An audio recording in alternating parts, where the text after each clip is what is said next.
Hello बच्चों, चलिए शुरू करते हैं transportation in animals and plants का पार्ट 2। अभी तक हमने देखा कि ब्लड बॉडी सेल्स को ऑक्सीजन और फूड पहुंचाने का काम करता है।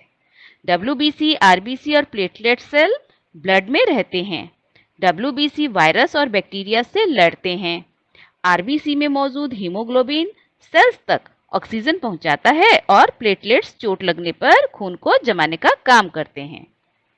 हार्ट ब्लड को लंग्स में भेजता है, जहां ब्लड से कार्बन डाइऑक्साइड निकल जाती है और ऑक्सीजन ब्लड में आ जाती है। आर्टरीज के थ्रू ऑक्सीजनेटेड ब्लड ऑर्गन्स तक पहुंचता है और वेन्स के थ्रू वापस हार्ट तक आ जाता है। चलिए अब आगे देखते हैं। हमारा दिल लगातार धड़कता रहता है। आप सभी ने कभी न कभी डॉक्टर को अपनी पल्स चेक करते तो देखा ही होगा। पल्स मतलब नब्ज। जब कभी किसी को बुखार होता है तो डॉक्टर अक्सर पल्स रेट चेक करते हैं। व्हेन हार्ट बीट्स यानी जब दिल धड़कता है तो ब्लड को पंप करता है, जिससे ब्लड आर्टरी में प्रेशर से गुजरता है। यदि हम शरीर में कहीं भी आर्टरीज को छुएं तो ब्लड के प्रेशर की धड़कन यानी पल्स के रूप में महसूस कर सकते हैं। 1 मिनट में पल्स जितनी बार बीट करती है उसे हम पल्स रेट बोलते हैं। ये हार्ट रेट के बराबर ही होती है, यानी जितनी बार 1 मिनट में दिल धड़कता है उतना ही हमारा पल्स रेट भी होता है। एक स्वस्थ मनुष्य का पल्स रेट या हार्ट रेट 72 से 80 के बीच में होता है, यानी 1 मिनट में 72 बार दिल धड़कता है। हमारा हार्ट मसल्स का बना होता है, जो मसल्स लगातार धड़कती रहती हैं। हार्ट चेस्ट में रिब्स के अंदर बीच से थोड़ा लेफ्ट में यानी बाईं तरफ रहता है और इसका साइज लगभग हमारी मुट्ठी के बराबर होता है। हम छूने पर इसकी धड़कन महसूस कर सकते हैं। इसे तो आप सबने देखा ही है, ये लगभग सभी डॉक्टर्स के पास दिख जाया करता है। इसे स्टेथोस्कोप बोलते हैं। इसका इस्तेमाल डॉक्टर्स हार्ट बीट चेक करने के लिए करते हैं। दरअसल इसके इस्तेमाल से हार्ट बीट यानी धड़कन की आवाज को ज्यादा जोर से सुना जा सकता है। स्टेथोस्कोप के 3 पार्ट्स होते हैं। पहला ईयर पीस, जिसे कान में लगाया जाता है। दूसरा चेस्ट पीस, जिसे हार्ट के पास चेस्ट पर लगाया जाता है।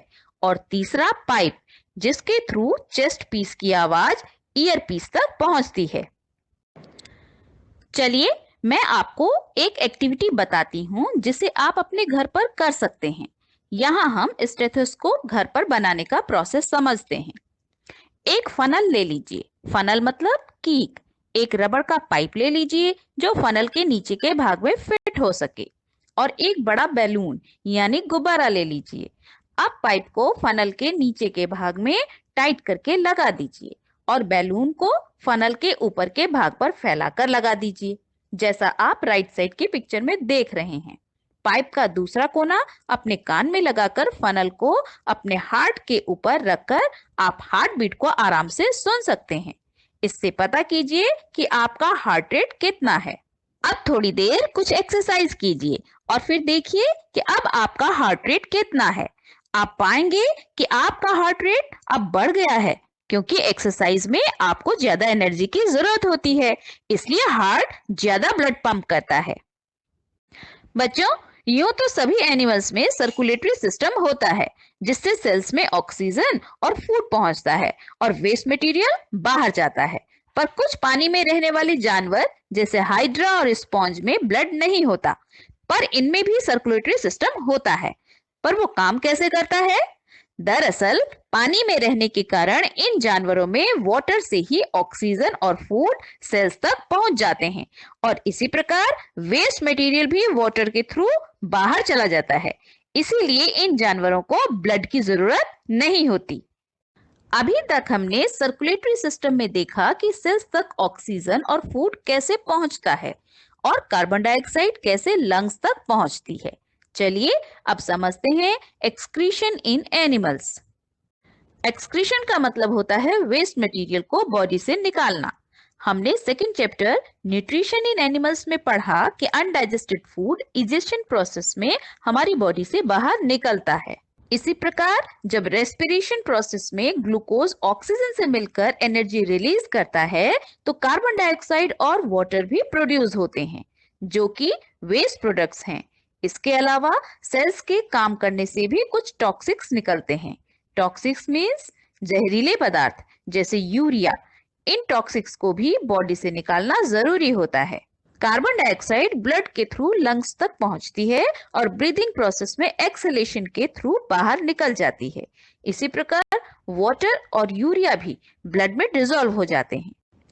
ब्लड से यूरिया और वाटर निकालने का प्रोसेस होता है किडनी में।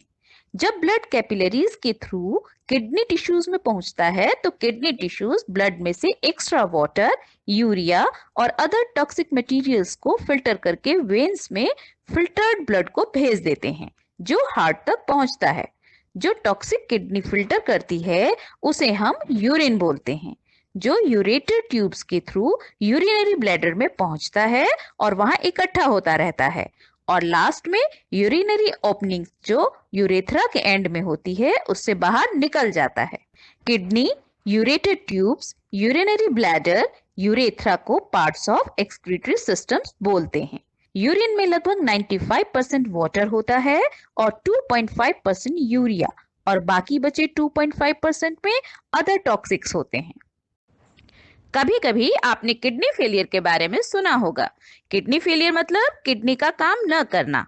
शरीर में इन्फेक्शन या किसी इंजरी की वजह से किडनी काम करना बंद कर सकती है। ऐसी सिचुएशन में ब्लड की फिल्टरिंग मशीन के द्वारा की जाती है, जैसा आप पिक्चर में देख रहे हैं। मशीन से ब्लड को फिल्टर करने को कहते हैं डायलिसिस। स्वेटिंग भी एक्सक्रीशन का एक मेथड होता है। स्वेटिंग मतलब पसीना आना। बच्चों, पसीना हमारे शरीर से वाटर, सॉल्ट्स और कुछ टॉक्सिक्स भी निकालते हैं। हालांकि स्वेटिंग का पर्पस एक्सक्रीशन नहीं है, बल्कि स्वेटिंग हमारे शरीर को ठंडा रखने का एक मैकेनिज्म है। पर पसीने में हमारी स्किन के नीचे जमा कुछ टॉक्सिक्स भी निकलते हैं। आपने कपड़ों पर पसीने के दाग देखे होंगे जो व्हाइट निशान बना देते हैं, जैसा आप पिक्चर में देख सकते हैं। दरअसल ये निशान सॉल्ट यानी नमक के होते हैं। हमारे शरीर से पसीने में वाटर के साथ सॉल्ट भी निकल जाता है। ज्यादा पसीना हमारे शरीर में नमक और पानी की कमी कर देता है, जिससे डिहाइड्रेशन हो सकता है। इसलिए हमें गर्मियों में ज्यादा पानी पीना चाहिए। इसके अलावा नेल्स और हेयर भी एक्सक्रीशन के ही एग्जाम्पल हैं। ओके बच्चों, मिलते हैं इस चैप्टर के नेक्स्ट पार्ट में। Thank you.